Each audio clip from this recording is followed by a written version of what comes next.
Habari, neema na amani. Karibuni katika kipindi cha Kanisa la Kiinjili la Kristo Vive. Hiki ni kipindi cha Kikristo, cha Kiinjili, kutoka kanisa ambalo ni sehemu ya matengenezo ya mwisho ya Kiprotestanti. Unajua kwamba matengenezo ya kwanza ya Kiprotestanti yalikuwa kimsingi ndani ya kanisa la Roma? Katika nyakati za mwisho, Mungu anafanya matengenezo ya mwisho. Kwa nini? Ili watu waishi katika kweli ya Mungu. Mimi ni Mtume Miguel Ngeyelo, na leo tutazungumza kuhusu jinsi Mungu anavyoamua kila kitu kuhusu maisha yetu kwa enzi kuu. Karibuni. Ni furaha kubwa sana, ni heshima na fahari kubwa sana unayoipa huduma yetu na maisha yangu binafsi. Mtume Petro anaandika katika waraka wake wa kwanza. Unajua kwamba nyaraka zilikuwa barua zilizoandikwa au ni barua zilizoandikwa na mitume. Utume ni mojawapo ya huduma 5.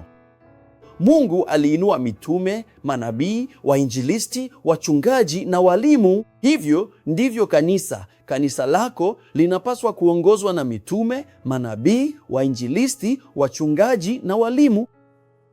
Bila shaka, kila mmoja anaupewa huduma. Kila mmoja ana nyanja yake, kama Paulo alivyowaambia Wakorintho, nyanja ya upeo. Na hivyo ndivyo Mungu anavyofanya kazi yake, ufalme wake hapa duniani. Basi nataka kuzungumzia waraka huu wa kwanza wa Petro anaposema hivi, sura ya 1 mistari ya 1 na ya 2. Petro, mtume wa Yesu Kristo, kwa wateule ambao ni wageni.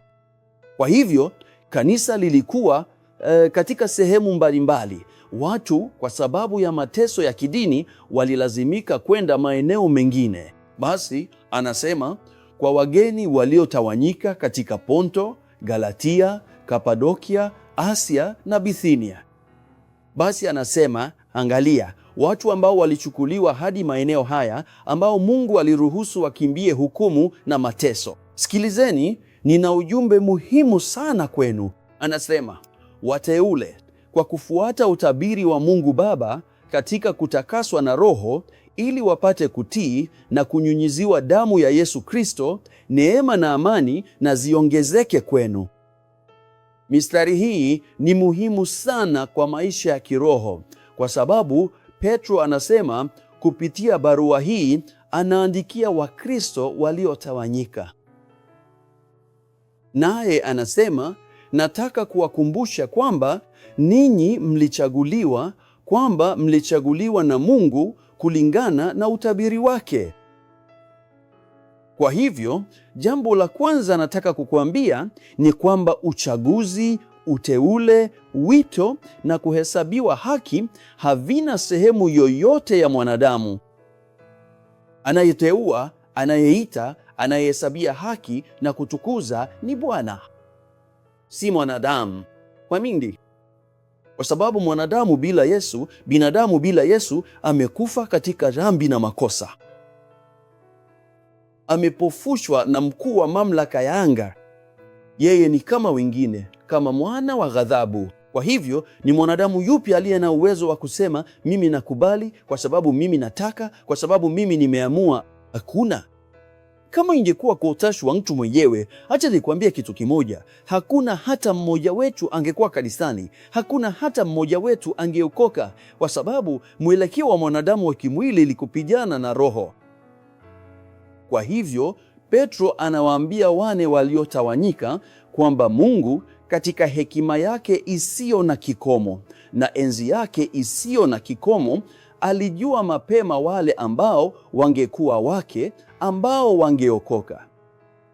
Hili ni jambo la utukufu mkuu, kujua kwamba si mimi niliamua chochote kabisa, kwamba mimi ni vile nilivyo kwa neema ya Bwana wetu Yesu Kristo. Hivyo ndivyo Paulo alivyorejelea Wagalatia. Mimi ni vile nilivyo kwa neema. Kwa Waefeso anasema kwa neema mmeokolewa kwa njia ya imani. Hiyo haitoki kwenu, ni zawadi ya Mungu. Kwa hivyo kama mimi ni mchungaji leo, mtu aliokoka ni kwa sababu Mungu aliamua hivi maishani mwangu tangu awali. Kwa hivyo uteuzi wetu, chaguo letu halikujengwa juu ya sifa za kibinadamu. Hapana, si kwa sababu nina sifa yoyote, kipawa chochote au kustahili kwa kibinadamu. Hapana. Mungu huchagua tu yule anayemtaka, jinsi anavyotaka, wakati anapotaka, na yule anayetaka kufanya naye kazi. Haitegemei udongo, inategemea mfinyanzi. Kwa hivyo ni muhimu sana uwe na ufahamu huu kwamba uteuzi wetu, chaguo letu, wokovu wetu hauna uhusiano wowote na sifa za kibinadamu. Kwa kweli Martin Luther na John Calvin walisema hivyo, wale wana mageuzi wakuu. Ikiwa mwanadamu anafikiri ana mchango wowote kuhusiana na wokovu, hamjui Mungu wala haijui neno lake. Hiyo ni Mungu mwenyewe akizungumza na moyo wako. Kwa hivyo haitegemei sifa za kibinadamu. La, basi inategemea nini? Neema ya kimungu. Kwa neema mmeokolewa kwa njia ya imani. Hiyo haitoki kwenu, ni zawadi kutoka kwa Mungu. Kwa hivyo ndani ya makusudi ya milele ya Mungu anamtuma Petro kuandikia makanisa au ndugu waliokuwa wametawanyika, walikuwa wageni katika utawanyiko, yaani Galatia, Kapadokia, Asia na Bithinia. Huenda mwanzoni walijihisi wamepotea, wameachwa bila Mungu kuwajali. Na Mungu anamtumia Petro na kusema, waambie basi ndugu hawa walio katika utawanyiko kwamba wao ni wateule wangu na kwamba wao ni wachaguliwa kulingana na ujuzi wangu wa awali. Ninajua wao ni nani, nina majina yao yameandikwa kwenye viganja vya mikono yangu. Majina yao yamo katika kitabu cha uzima. Kwa hivyo kifungu hiki kinatuangazia sisi katika karne hii ya 21 vipengele vitatu vya kazi ya Mungu katika wokovu. Tunasoma, mwanadamu bila Yesu amekufa katika dhambi na makosa. Mwanadamu hamtafuti, hakuna hata mmoja aliye na uwezo huo. Paulo anasema katika Warumi, napenda sana mstari huu, Warumi 3:10. Angalia hapa na ufuatilie hapa tafadhali. Anasema hivi, kama ilivyoandikwa, hakuna mwenye haki hata mmoja, hakuna mwenye ufahamu, hakuna mtafutaye Mungu. Wote wamepotoka, wote wameoza pamoja, hakuna atendaye mema, la hata mmoja. Kwa hivyo si mwanadamu anayeamua. Mtume, lakini mimi nimekuwa nikisikia kila mara kwamba mwanadamu ana hiari. Ndiyo, hiari si kwa ajili ya wokovu, kwa sababu kama ingekuwa hivyo, isingekuwa ni ujuzi wa Mungu wa mambo yajayo. Ingelikuwa ni mwanadamu. Mwanadamu ana hiari. Leo nitavaa suti ya bluu. Mimi nimeamua. Nataka kula kitu. Ninaamua. Nataka kwenda mahali fulani. Ilikuwa ni uamuzi wangu. Lakini kuhusu wokovu, hapana. Kwa hivyo Mungu anazungumza kwanza kabisa kuhusu ujuzi wa Mungu wa mambo yajayo, kuhusu kuchaguliwa tangu awali. Hili kwangu ni jambo la thamani sana, la kuvutia sana. Hujua kwamba Mungu, wakati baba yangu na mama yangu walipoungana na mimi nikawa nimeungwa ndani ya tumbo la uzazi, wakati huo sikuwa tena mtoto wa AMCAR na Bi Laura pekee. Nilikuwa mtoto wa Mungu, nilikuwa nimechaguliwa tangu awali. Nilipozaliwa, nilizaliwa nikiwa kondoo bila kujua. Sikujua lolote kuhusu hili. Nilikuwa Mkatoliki kwa miaka 21. Sikujua chochote. Kanisa Katoliki kwa miaka 21 halijawahi kuniambia kuhusu ukuu wa Mungu, ujuzi wa Mungu wa mambo yajayo, uweza wote wa Mungu na ujuzi wote wa Mungu. Hapana. Kwa hivyo nilidhani kwamba mimi ndiye niliyeamua kumtafuta Mungu. Lakini nilikuwa sina uwezo wowote. Hakuna hata mmoja atendaye mema, achavuaye, asemaye. Kwa hivyo lazima awe Mungu. Katika ujuzi wake wa mambo yajayo, Mungu alituchagua tangu awali. Anasema hapa, wateule kulingana na ujuzi wa Mungu wa mambo yajayo. Pili, anazungumzia utakaso wa Roho. Inamaanisha kwamba Roho Mtakatifu, haleluya, Roho wa Mungu hufanya kazi katika maisha ya wateule. Tunapotengwa na Roho kwa ajili ya Mungu ni jambo la kuvutia sana. Kwa upande wangu, nimesimulia hapa mara nyingi, ilikuwa ni ajali, nilikuwa jeshini kule Angola, katika safari moja, mgongano wa magari mawili. Kulikuwa na mlipuko, nilitupwa hewani, nikapata mivunjiko 7 kwenye mguu wa kushoto, mguu, mapaja mawili, mfupa wa mkia, nyonga, mkono na uso. Nilikaa miaka 2 katika hospitali 3 za kijeshi, nilifanyiwa upasuaji 20 na kwa kweli nilikuwa kama chombo kilichovunjika kabisa, ambacho mfinyanzi kwa mikono yake iliyobarikiwa, mitakatifu na yenye rehema alikirekebisha tena. Utakaso wa roho unamaanisha kuwa Mungu ndiye aliyefanya kazi ndani ya roho yangu, kwa sababu nilikuwa mteule, kwa sababu alinichagua tangu awali. Alikuchagua tangu awali. Hapana, haikuwa ya hivi karibuni, haikuwa kitu ambacho uliamka siku moja na kusema leo ndiyo siku. Hapana, huu ni mpango mkamilifu wa Mungu tangu awali. Kabla ya kuwekwa misingi ya ulimwengu, Mungu alikuwa tayari ameshaumba roho zetu, ambazo baadaye aliziweka ndani ya tumbo la uzazi, ambazo zilijifungua mteule wa Bwana kwa sababu alikuwa amemchagua. Utakaso wa roho ni kazi ya Mungu inayotakasa maisha yetu, si ndio?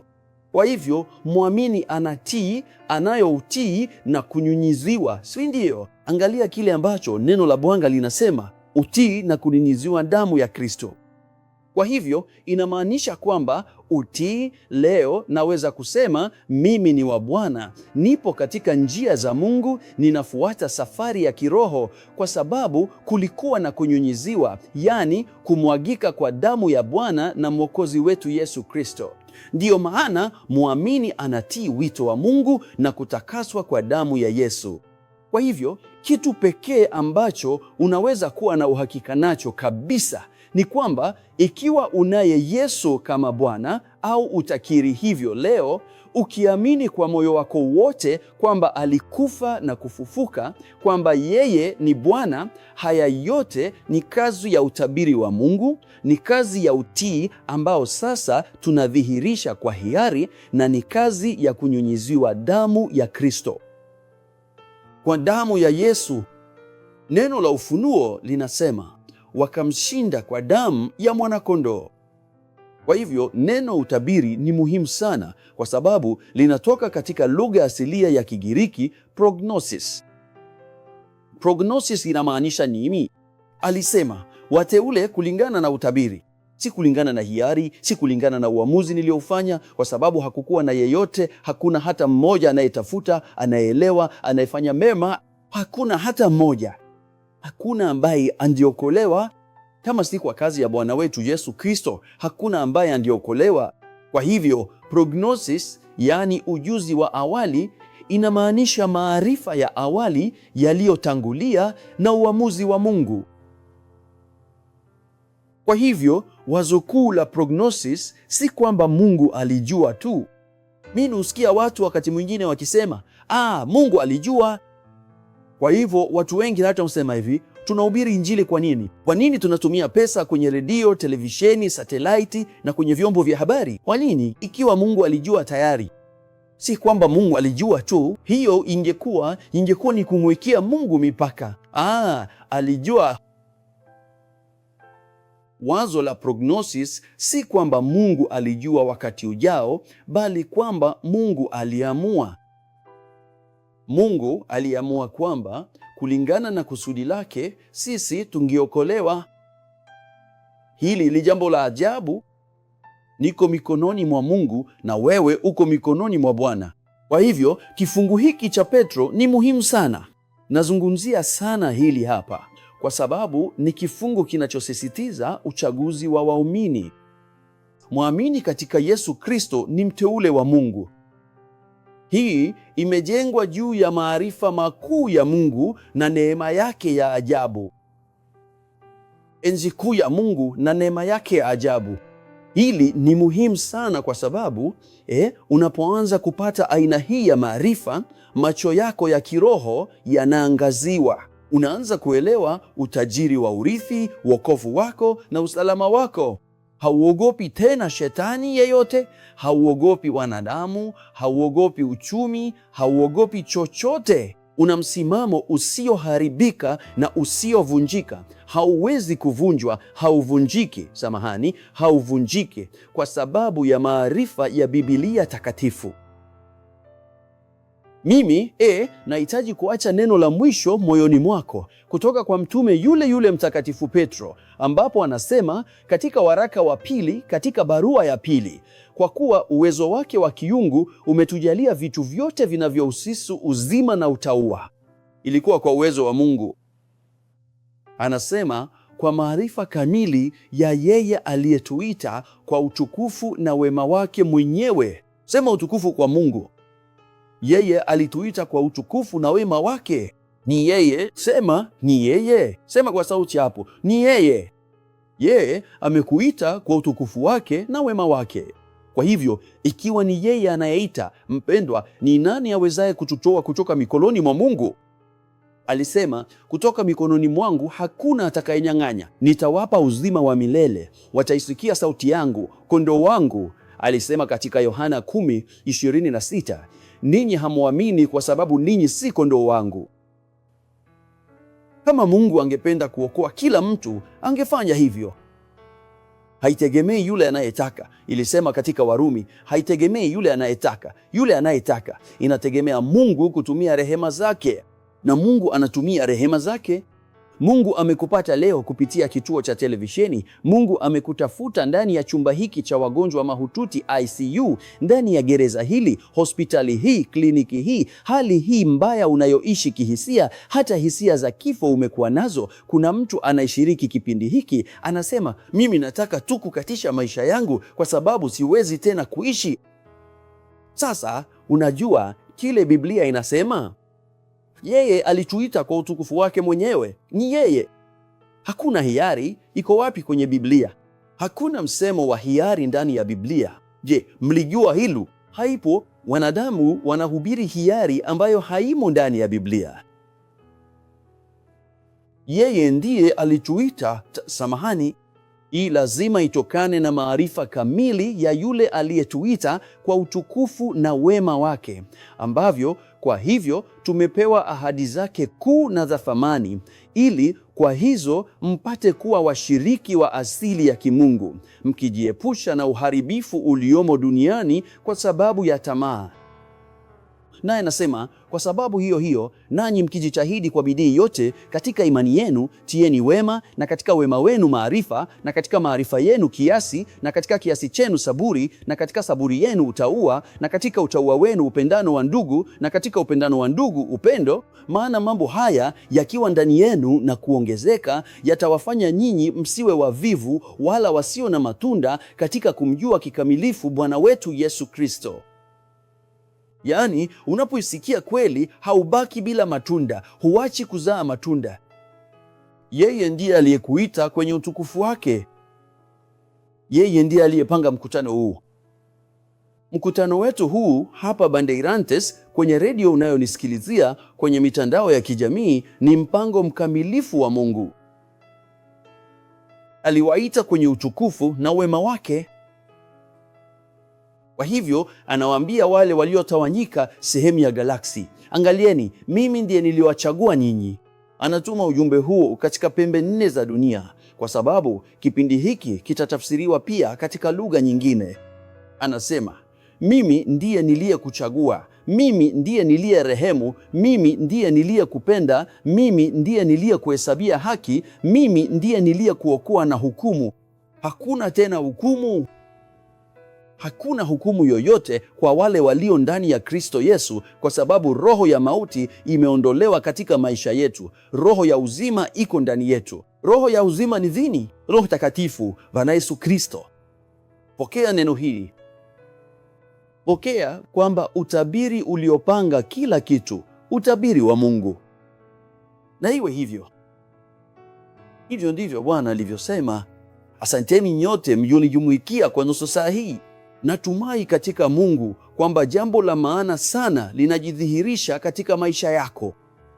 Wewe ni mteule wa Mungu kwa njia ya ujuzi wake wa awali kwa uamuzi na enzi ya Bwana. Na nakuambia, malaika wa Mungu wanakulinda. Popote unapotembea, kuna malaika wanaokulinda. Hakuna silaha yoyote iliyofinyangwa itakayoweza kufanikiwa dhidi ya maisha yako. Hakuna njama au mkakati wowote wa kuzimu unaoweza kushinda maisha yako. We ni zaidi ya mshindi. Yeye aliye ndani yako ni mkuu kuliko yeye aliye katika ulimwengu huu. Na watumia upendo wangu wote, neema na amani katika jina la Yesu. Mtume Miguel, NGELO, neema na amani.